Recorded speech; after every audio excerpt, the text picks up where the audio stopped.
जब भी आप कोई भी काम शुरू करते हैं तो उसका जो मेन मोटो होता है ब्रांड। आपको जो भी आप चीज़ पकड़ेंगे ना उसको लेकर के आपको रिसर्च करनी बहुत ज़्यादा ज़रूरी है, क्योंकि अगर आप रिसर्च नहीं करेंगे, अगर आप पढ़ेंगे नहीं और आप सीधा मार्केट में उतर गए तो कुछ भी हो सकता है। आपको लेकर के ही समझाती, क्योंकि हम सब पहाड़ी हैं तो हमें नॉर्मल लैंग्वेज समझ में आती। पिरूल आप जानते हैं ना, पिरूल चीड़ का आपने देखा, उससे पहले उसका कोई यूज नहीं था। पहले लोग कुछ नहीं करते थे, अभी क्या करते हैं, पिरूल से क्या करते हैं लोग, एकदम फ्री का है ना पिरूल, तो कोई आपको पे तो नहीं करना है, किसी को कुछ पे नहीं करना है उसमें।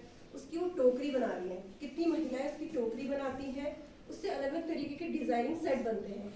आप लोगों ने देखा है या नहीं देखा है? देखा होगा।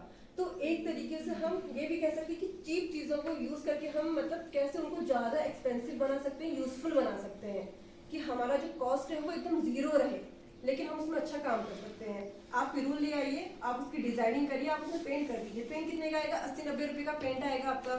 थोड़ी आपकी मेहनत लगेगी, लेबर चार्ज भी अगर आप जोड़ते हैं तो एक फ्री का जो पिरूल था वो 300 या 400 रुपए में आपका बिक जाएगा। अगर आपका एक पीस 400 रुपए में बिक रहा है तो आप सोचिए आपके 10 पीस कितने में बिकेंगे। तो आपको इस तरीके से प्रोडक्ट मेकिंग को लेकर के कार्य करना है।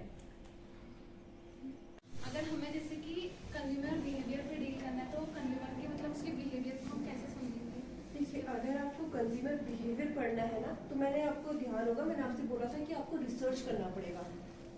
जब आप रिसर्च करेंगे तो आप समझेंगे।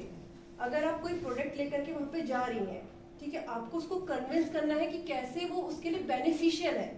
कोई भी, अगर मैं आपसे बोलूँ आप फोन दिन भर चलाते रहिए, हमें पता है कि बेकार है, पर आपको पता है कि वहां पे आपको कहाँ पे बेनिफिट है। आप फोन क्यों यूज कर रहे हैं? क्योंकि आपको उसके क्या बेनिफिट पॉइंट बताए हैं, कि अगर आप फोन से जो है आप अपना लेक्चर पढ़ सकते हैं, अगर आपका कोई भी चीज छूटा हुआ है तो आप उसके बारे में जानकारी ले सकते हैं, आप न्यू अपडेट ले सकते हैं। तो इस तरीके से अगर आप उस पर काम करेंगी तो कंज्यूमर डीलिंग आपका इजीली जो है हैंडल हो जाएगा। जब आप कंज्यूमर के बारे, अगर आप सोचिए मैं आपके पास आई हूँ, मैं आपसे कह रही हूँ कि आप मेरा कोई भी प्रोडक्ट, मैं आपसे कह रही हूँ कि आप चलो कैमोमिल ले लेते हैं, ठीक है। मुझे कैमोमिल बहुत पसंद है क्योंकि स्ट्रेस रिलीफ मेडिसिन के रूप में काम होती है। आप उसको टी जो है उसका ले सकते हैं। मैं आपके पास आई हूँ कैमोमिल। ऐसे उत्तराखंड जो है बेसिकली यहाँ पर ऐसा है कि यहाँ पे छोटी छोटी लैंड्स होती हैं कि प्लेन्स की तरह नहीं है कि हम केमिकल फर्टिलाइजर्स का यूज़ करके बहुत लार्ज स्केल में खेती कर सकें। यहाँ पे सबके पास थोड़ी छोटी लैंड्स होती हैं, तो उसमें हम वो कैसे करें, मतलब स्टार्ट कैसे करें? आपको देखिए, ऑर्गेनिक के बारे में कुछ भी काम करना है ना, आपको आपकी लैंड के बारे में नॉलेज होना जरूरी है। आपकी लैंड किस पर्पस की है? जैसे आप बोल रहे हैं ना कि बाहर क्या होते हैं, एकदम प्लेन होते हैं, पहाड़ों में क्या है, सीढ़ी नुमा खेत होते हैं, है ना। तो आपके पास जो लैंड है, पहले आपको वो उसके बारे में टेस्ट करना पड़ेगा कि आपकी जो लैंड है वो आपके लिए कितनी ज्यादा गुणवत्ता, कहते हैं ना हम लोग, कितनी ज्यादा फर्टिलाइजर है, तो आपको उसके बारे में पता करना पड़ेगा। सेकंड, आपको वहाँ पे वाटर रिसोर्सेज के बारे में लिखना पड़ेगा कि आप जिस प्रोडक्ट को वहाँ पे उगाना चाह रहे हैं उसके लिए वाटर कितना ज्यादा जरूरी है। आपको वहाँ पे वाटर टेस्ट भी करवाना पड़ेगा।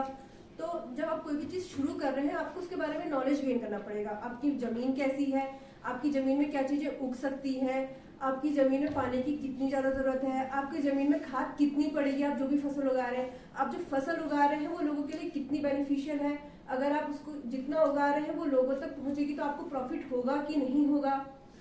आपको बहुत सारे की पॉइंट पे काम करना पड़ेगा। इन्वेस्टमेंट